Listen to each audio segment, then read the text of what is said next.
क्वेश्चनमध्ये आपल्याला एक progressive wave दिलेली आहे.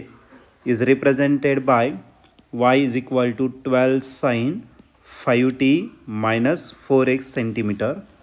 On this wave, how far away are the 2 points having phase difference of 90 degree? तर या केसमध्ये आपल्याला काय दिलेलं आहे, फेज डिफरन्स दिलेला आहे. सर्वात पहिले आपण याचं गिवन राईट करणार आहे. मग आपल्याला गिवन दिलेलं आहे काय, फेज डिफरन्स, आणि हा जो फेज डिफरन्स आहे तो 90 डिग्री, त्याला आपण रॅडियनमध्ये कन्वर्ट करू. π/2 रॅडियन एवढं काय दिलेलं आहे तुम्हाला, फेज डिफरन्स दिलेला आहे. ओके, त्यानंतर आपल्याला ही इक्वेशन पण दिलेलं आहे आणि आपल्याला जो फाईंड करायचा तो काय फाईंड करायचा, तर पाथ डिफरन्स आपल्याला या ठिकाणी फाईंड करायचा आहे.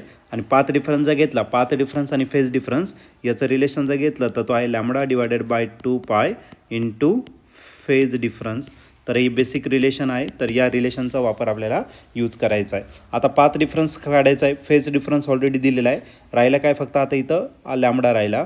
2π तर आपण कॉन्स्टंट ती व्हॅल्यू आपल्याला डायरेक्ट पुट करायची. ठीक आहे, म्हणजे जोपर्यंत तुम्ही लॅम्बडा फाईंड करणार नाही तोपर्यंत क्वेश्चन काय आपल्याकडून सॉल्व्ह होणार नाही. मग आपण सर्वात पहिले याच्यात काय करणार, तर लॅम्बडा या ठिकाणी आपण फाईंड करणार आहे. ओके, लॅम्बडा आपण या ठिकाणी काय करू, फाईंड करू. आता लॅम्बडासाठी आपल्याला इक्वेशन यूज करायचं आणि ते जे इक्वेशन आहे तर हे इक्वेशन आपण यूज करणार आणि याच्यावरून आपण लॅम्बडा फाईंड करणार आहे. मग या इक्वेशनला सर्वात पहिले कम्पेअर करू आपण स्टँडर्ड इक्वेशनसोबत. ओके, तर ते इक्वेशन मी पुन्हा एकदा या ठिकाणी काय करतो, राईट करतो आहे. तर ते इक्वेशन बघा काय राहील.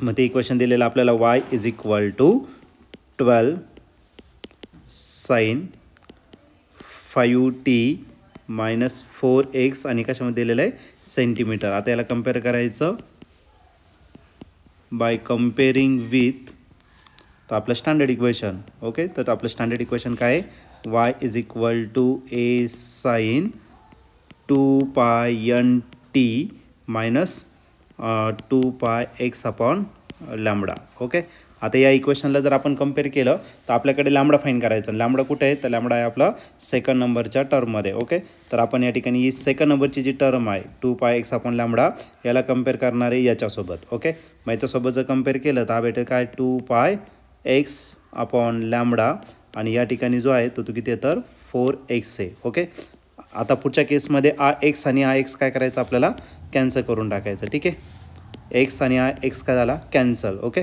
मग करायला आपलं 2π upon lambda is equal to 4. आता लॅम्बडा फाईंड करायचं, लॅम्बडा 4च्या जागी घ्या, 4 लॅम्बडाच्या जागी. मग आपल्याला लॅम्बडा भेटेल, किती भेटेल, तर 2π डिवायडेड बाय 4. 2 1 जा 1, 2 2 काय राहिला 4. म्हणजे आपलं जे लॅम्बडा भेटणार ते किती भेटणार, π डिवायडेड बाय 2 इतकं भेटेल. पण हे कशामध्ये भेटलं, तर हे भेटलं आपल्याला सेंटीमीटरमध्ये. ठीक आहे, लॅम्बडा भेटला. आता आपल्याला काय अडचण नाही, आपण डायरेक्टली आता काय करू शकतो, पाथ डिफरन्स या ठिकाणी फाईंड करू शकतो. मग आपल्याला फाईंड काय करायचं, पाथ डिफरन्स. आणि हा जो पाथ डिफरन्स आहे तो किती, तर त्याचा फॉर्म्युला आपण राईट केला होता already, lambda divided by 2π into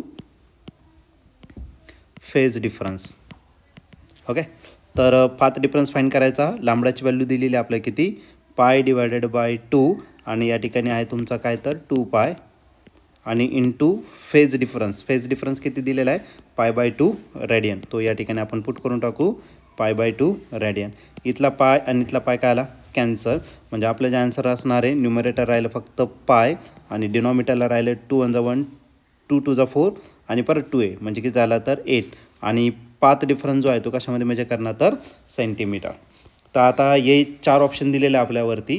तर या 4 ऑप्शनपैकी आपला जो क्वेश्चनचा आन्सर आहे तर या 4 ऑप्शनपैकी एका क्वेश्चनशी तो मॅच खातो आहे आणि तो जो ऑप्शन आहे तर तो ऑप्शन आहे तुमचा ऑप्शन नंबर सी. ओके, मग या क्वेश्चनचं जे आन्सर असणार ते ऑप्शन सी. ऑप्शन सी म्हणजेच काय, π डिवायडेड बाय 8 सेंटीमीटर हे त्या क्वेश्चनचं आन्सर असणार आहे, फायनल आन्सर. ओके.